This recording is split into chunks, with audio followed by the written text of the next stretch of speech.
बिस्मिल्लाहिर्रहमानिर्रहीम। अस्सलामु अलैकुम। अल्लाह ताला कुरान पाक की सूरह आले इमरान में इरशाद फरमाता है, और बेशक अल्लाह ताला का पहला घर जो लोगों के लिए मुकर्रर किया गया वो मक्का में है, जो तमाम दुनिया के लिए बरकत वाला और हिदायत वाला है। प्यारे दोस्तों, क्या आप जानते हैं कि दुनिया में सबसे पहले अल्लाह ताला ने अपने घर खाने काबा को किस तरह और कब बनाया? क्या ये बात सच है कि अल्लाह ताला ने खाने काबा को पैदा किया? और खाने काबा की तामीर सबसे पहले किसने की? और खाने काबा का हज और तवाफ करने वाले सबसे पहले कौन लोग थे? और आज की खाने काबा की मौजूदा तामीर कितने 100 साल पुरानी है? और खाने काबा को अब तक कितनी मर्तबा तामीर किया जा चुका है? और खाने काबा की पुरअसरार तारीख क्या है? प्यारे दोस्तों, इन तमाम तर सवालात के जवाबात कुरान और हदीस की रोशनी में आज की इस वीडियो में हम आपको बताएंगे। लिहाजा आपसे गुजारिश है कि हमारी इस वीडियो को एंड तक जरूर देखिएगा। खाने काबा एक ऐसा मुकद्दस मुकाम है जिसको देखने के लिए हर मुसलमान तड़पता है और जिसका तवाफ करने के लिए हर मुसलमान का दिल तरसता है। खाने काबा की मौजूदा इमारत 404 साल पुरानी है। खाने काबा को अब तक 10 मरतबा तामीर किया जा चुका है। प्यारे दोस्तों, खाने काबा की सबसे पहले तामीर हजरत आदम अलैहिस्सलाम की तख्लीक से 2000 साल पहले हुई और खाने काबा की सबसे पहले तामीर फरिश्तों ने की। जिस तरह के तफसीर कर्तबी में लिखा है कि जब अल्लाह ताला ने फरिश्तों से कहा कि इंसान तो तख्लीक के बाद जमीन में फसाद बर्पा करेगा और बहुत खून रेजी होगी, जिस पर अल्लाह पाक ने फरमाया, जो कुछ मैं जानता हूँ वो तुम नहीं जानते। फरिश्ते ये गुमान करने लगे कि अल्लाह ताला हमसे नाराज हो गए हैं। उस वक्त फरिश्ते अल्लाह ताला को राजी करने के लिए अल्लाह ताला के अर्श के नीचे तवाफ करने लगे और अल्लाह पाक की तस्बीह बयान करने लगे तो अल्लाह ताला ने उन पर रहमत नाजिल फरमाई और अपने अर्श के नीचे खूबसूरत और हुस्न जमाल वाला घर तामीर किया जो ज़ब्रे जद के 4 सतूनों पर कायम था। और ये घर फरिश्तों के दरमियान बैतुल मामूर के नाम से मुतारिफ हुआ। जिस तरह अल्लाह ताला सूरह तूर में बैतुल मामूर का जिक्र फरमाता है, बैतुल मामूर फरिश्तों का काबा है और ये 7वें आसमान में अर्श के सामने काबा शरीफ के बिल्कुल ऊपर है। फरिश्तों के दरमियान बैतुल मामूर की ऐसी हुर्मत है जैसे जमीन पर काबा मौज़मा की। ये आसमान वालों का क़िबला है और हर रोज 70,000 फरिश्ते इसका तवाफ करते हैं और नमाज के लिए हाजिरी देते हैं। जो फरिश्ता एक बार बैतुल मामूर में तवाफ कर लेता है या नमाज पढ़ लेता है, इसके बाद दोबारा इसको कभी मौका नहीं मिलता, बल्कि हर रोज नए 70,000 फरिश्ते बैतुल मामूर में हाजिरी देते हैं और अल्लाह ताला की इबादत करते हैं। बुखारी और मुस्लिम की हदीस है कि हुजूर पाक सल्लल्लाहु अलैहि वसल्लम को भी बैतुल मामूर दिखाया गया। प्यारे दोस्तों, सबसे पहले अल्लाह ने फरिश्तों के लिए काबा बनाया जिसको बैतुल मामूर कहा जाता है। इसके बाद अल्लाह ताला ने फरिश्तों को हुक्म दिया कि जमीन पर भी इस बैतुल मामूर की मानिंद मेरा घर बनाओ, ताकि जिस तरह फरिश्ते बैतुल मामूर का तवाफ करते हैं इसी तरह जमीन पर मेरे बंदे भी घर का तवाफ करें और मेरी इबादत करें। चुनाचे फरिश्तों ने अल्लाह के हुक्म की तामील करते हुए सबसे पहले जमीन पर बैतुल्लाह शरीफ की तामीर की और इसका तवाफ शुरू किया और फरिश्तों ने ही सबसे पहले खाने काबा का हज किया। खाने काबा की दूसरी तामीर उस वक्त हुई जब अल्लाह ताला ने हजरत आदम अलैहिस्सलाम को तख्लीक करने के बाद जमीन पर उतारा। इस तरह जब हजरत आदम अलैहिस्सलाम जन्नत से जमीन पर तशरीफ लाए तो हजरत आदम अलैहिस्सलाम ने अल्लाह ताला की बारगाह में अर्ज की, या रब्बुल आलमीन, मैं यहाँ ना तो मलाइका की तस्बीह और तकबीर सुन सकता हूँ और ना ही कोई इबादत गाह देखता हूँ, जैसा कि आसमान में बैतुल मामूर को देखा करता था जिसके इर्द गिर्द फरिश्ते तवाफ किया करते थे। हजरत आदम अलैहिस्सलाम की ये फरियाद सुनकर अल्लाह ताला ने हजरत आदम अलैहिस्सलाम से फरमाया कि जाओ, जहाँ पर हम निशान बताएं वहाँ काबा बनाकर इसके इर्द गिर्द तवाफ भी करो और इसकी तरफ मुंह करके नमाज भी अदा करो। हजरत जिब्राइल अलैहिस्सलाम को अल्लाह ताला ने हजरत आदम अलैहिस्सलाम की रहबरी के लिए उनके साथ भेजा। चुनाचे हजरत जिब्राइल अलैहिस्सलाम अल्लाह ताला के हुक्म के मुताबिक हजरत आदम अलैहिस्सलाम के साथ चल पड़े और इन्हें इस मुकाम पर लाए जहाँ से जमीन बनी थी, यानी जिस जगह सबसे पहले जमीन की झाग पैदा हुई थी और फिर वही झाग फैलकर पूरी जमीन बनी। इस मुकाम पर हजरत जिब्राइल अलैहिस्सलाम ने अपने पर को जमीन पर मारा तो 7 जमीनों तक खाने काबा की बुनियाद डाल दी, जिन बुनियादों को फरिश्तों ने 5 पहाड़ों के पत्थरों की मदद से भरा और इन बुनियादों पर चारों तरफ दीवारें खड़ी कर दी। इन 5 पहाड़ों में कोहे लबनान, कोहे तूर, कोहे जोदा, हीरा वगैरह भी शामिल थे। इस तरह इस दूसरी तामीर में हजरत जिब्राइल अलैहिस्सलाम, हजरत आदम अलैहिस्सलाम और हजरत अम्मा हव्वा भी शामिल थी। हजरत अम्मा हव्वा मिट्टी उठा उठा कर लाती और हजरत आदम अलैहिस्सलाम खाना काबा की तामीर करते। जब खाना काबा की तामीर का काम मुकम्मल हो गया तो फिर अल्लाह ताला ने हजरत आदम अलैहिस्सलाम को तवाफ करने का हुक्म दिया और साथ ही फरमाया कि आप पहले इंसान हैं और ये पहला घर है।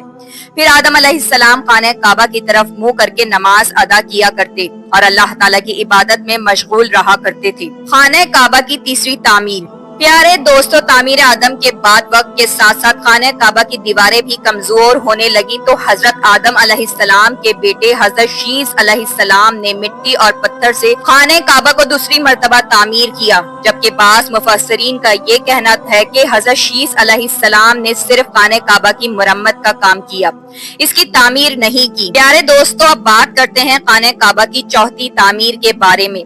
खाना काबा की चौथी तामीर उस वक्त हुई जब अल्लाह ताला ने हजरत नूह अलैहिस्सलाम की कौम पर तूफान का अजाब भेजा। तूफान नूह में खाना काबा की इमारत गायब हो गई और बाज रिवायात के मुताबिक खाना काबा को उठा लिया गया और ये जगह सिर्फ एक ऊंचे और सुर्ख टीले की तरह रह गई थी। इस तूफान के बाद जब हजरत इब्राहिम अलैहिस्सलाम इस दुनिया में तशरीफ लाए तो अल्लाह ताला ने हजरत इब्राहिम अलैहिस्सलाम को खाना काबा की तामीर करने का हुक्म दिया।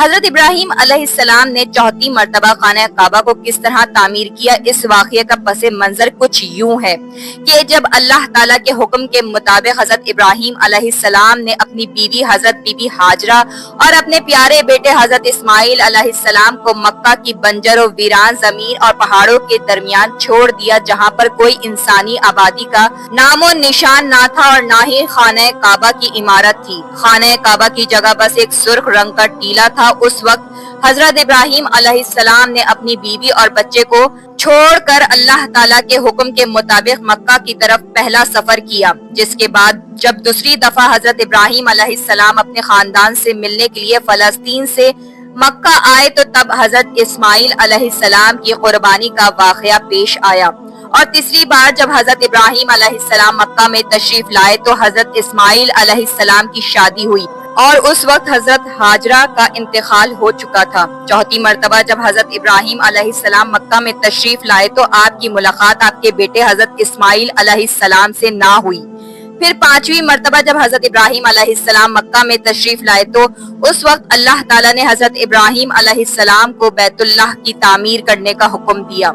हजरत इब्राहिम अलैहिस्सलाम ने हजरत इस्माइल अलैहिस्सलाम से फरमाया कि मेरे बेटे, अल्लाह ताला ने मुझे हुक्म दिया है कि मैं इस घर की तामीर करूं। तो हजरत इस्माइल अलैहिस्सलाम ने अर्ज किया कि जरूर कीजिए, मैं खिदमत के लिए हाजिर हूँ। चुनाचे एक रिवायत के मुताबिक खाना काबा की बुनियादों की निशानदही हजरत जिब्राइल अलैहिस्सलाम ने की। उस पर हजरत इब्राहिम अलैहिस्सलाम और हजरत इस्माइल अलैहिस्सलाम ने तामीर का काम शुरू किया। जब खुदाई शुरू हुई तो कदीमी बुनियादें जाहिर होने लगी, जिन पर हजरत आदम अलैहिस्सलाम ने बैतुल्लाह शरीफ की तामीर की थी।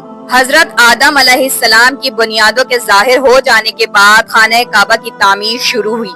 हजरत इब्राहिम अलैहिस्सलाम अपने इस बुढ़ापे में एक कारीगर और हजरत इस्माइल अलैहिस्सलाम एक मजदूर की हैसियत से खाना काबा की तामीर करने लगे। कोहे लबनान, कोहे हीरा, कोहे अबुल खैस, कोहे सफा और कोहे मरवा, इन पांचों पहाड़ों से हजरत जिब्राइल अलैहिस्सलाम पत्थर उठाकर लाते और हजरत इब्राहिम अलैहिस्सलाम काबे में लगाते। फिर हजरत जिब्राइल अलैहिस्सलाम की निशानदही से जबले अबुल कबीस के कुएं से 2 पत्थर मिले। हजरत इब्राहिम अलैहिस्सलाम इन पत्थरों को उठाकर लाए। इनमें से एक पत्थर हजरे अस्वद था और दूसरा पत्थर मुकाम इब्राहिम के नाम से मशहूर हुआ।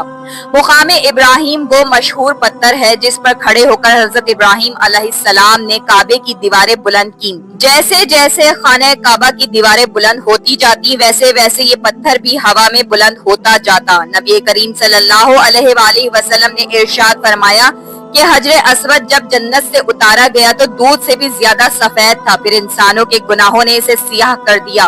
और एक और रिवायत के मुताबिक नबी करीम सल्लल्लाहु अलैहि वसल्लम का इरशाद है, हजरे अस्वद और मुकामे इब्राहिम जन्नत के याकूतों में से 2 याकूत हैं। अल्लाह ताला ने इनके नूर की रोशनी को बुझा दिया। अगर अल्लाह ताला इनकी नूर की रोशनी को ना बुझाता तो ये मशरिक से मगरिब तक सब रोशन कर देती। खाना काबा की 5वीं और छठी तामीर। खाना काबा को 5वीं बार कौम अमालका और छठी मर्तबा कबीला जरहम ने تعمیر کیا۔ قبیلہ جرہم میں سے جس شخص نے یہ کام کیا تھا اس کا نام حز بن معتدی اصغر تھا۔ خانہ کعبہ کی 7ویں تعمیر۔ 7ویں تعمیر کرنے والے نبی آخر الزماں حضرت محمد مصطفیٰ صلی اللہ علیہ وآلہ وسلم کی پاک نسب میں سے ایک بزرگ ہیں جن کا نام حضرت قوسہ بن قلاب تھا۔ انہوں نے خانہ کعبہ کی اثر نو تعمیر کی اور ایک بے مثال پختہ عمارت تعمیر کرائی۔ پیارے دوستو، خانہ کعبہ کی 8ویں تعمیر کی ضرورت اس وقت پڑی جب قبیلہ قریش کے سردار کے دور میں ایک زبردست سیلاب آیا جس سے خانہ کعبہ کی دیواریں بے حد کمزور ہو گئیں، تو متفقہ فیصلہ کے تحت خانہ کعبہ کو قبیلہ قریش نے دوبارہ سے تعمیر کروایا، جس تعمیر میں نبی آخر الزماں حضرت محمد مصطفیٰ صلی اللہ علیہ وآلہ وسلم کی ذات اقدس نے بھی شرکت فرمائی۔ لیکن اس وقت سرمایہ کم ہونے کی وجہ سے قریش کی تعمیر میں حتیم کعبہ کو شامل نہیں کیا گیا تھا۔ خانہ کعبہ کی 9ویں تعمیر اس وقت ہوئی جب یزیدی فوج کی سنگ باری کی وجہ سے خانہ کعبہ کی دیواریں شکستہ ہو گئیں، تو حضرت عبداللہ بن زبیر نے حتیم کعبہ جو کہ قریش کی تعمیر میں شامل نہیں کیا گیا تھا اس کو بھی شامل کر کے بنیادی ابراہیمی پر خانہ کعبہ کو نئے سرے سے تعمیر فرمایا۔ خانہ کعبہ کی 10ویں تعمیر عبد الملک بن مروان کے نائب فجار بن یوسف جو کہ ایک ظالم حکمران تھا، اس نے 74 ہجری میں پھر سے خانہ کعبہ کو قریش والی تعمیر کے مطابق بنوایا۔ اس کے دور کے بعد جب خلیفہ ہارون مسند پر بیٹھا تو اس نے خانہ کعبہ کو منہدم کرنے کا فیصلہ کیا اور حضرت عبداللہ بن زبیر کی تعمیر کے مطابق خانہ کعبہ کو تعمیر کرنا چاہا، لیکن امام ابو یوسف نے یہ کہہ کر اسے روک دیا کہ اگر یہی طریقہ کار رہا تو پھر ہر آنے والا حکمران اپنی شہرت کے لیے خانہ کعبہ کو گرا کر نئی تعمیر کروایا کرے گا اور اس طرح لوگوں کے دلوں میں اس گھر کی عظمت کم ہوتی جائے گی۔ پھر 1040 ہجری میں سلطنت عثمانیہ کے سلطان مراد بن احمد خان شاہد قسطنطنیہ نے حجر اسود والے رکن کے علاوہ ساری عمارت کی بنیاد کو بنیاد حجاج کے مطابق تعمیر کروایا۔ اس تعمیر کا کام 6 ماہ کے اندر مکمل ہوا۔ اس نے خانہ کعبہ کے اندر سنگ مرمر کا پتھر لگوایا اور نہایت ہی خوبصورت چھت بنوائی اور باہر کی دیواریں سنگ خارا سے چونا میں چنی گئیں اور نہایت ہی نفیس اور ریشمی سیاہ رنگ کا پردہ خانہ کعبہ پر ڈالا گیا جس پر کلمہ طیبہ تحریر تھا اور سنہری لفظوں میں سلطان کا نام بھی لکھا ہوا تھا۔ اس طرح سلطنت عثمانیہ کی تعمیر کے بعد شاہ فہد بن عبد العزیز نے سن 1417 کو بیت اللہ شریف کی تجدید کا کام شروع کیا، لہٰذا اس طرح خانہ کعبہ کی موجودہ عمارت کم و بیش 404 سال پرانی ہے کیونکہ یہ عمارت 1040 ہجری کی بنی ہوئی ہے اور اب 1444 ہجری ہے۔ اللہ تعالیٰ سے دعا ہے کہ اللہ تعالیٰ اپنے بیت اللہ شریف کی بار بار زیارت نصیب فرمائے اور حج بیت اللہ کی سعادت نصیب فرمائے، آمین۔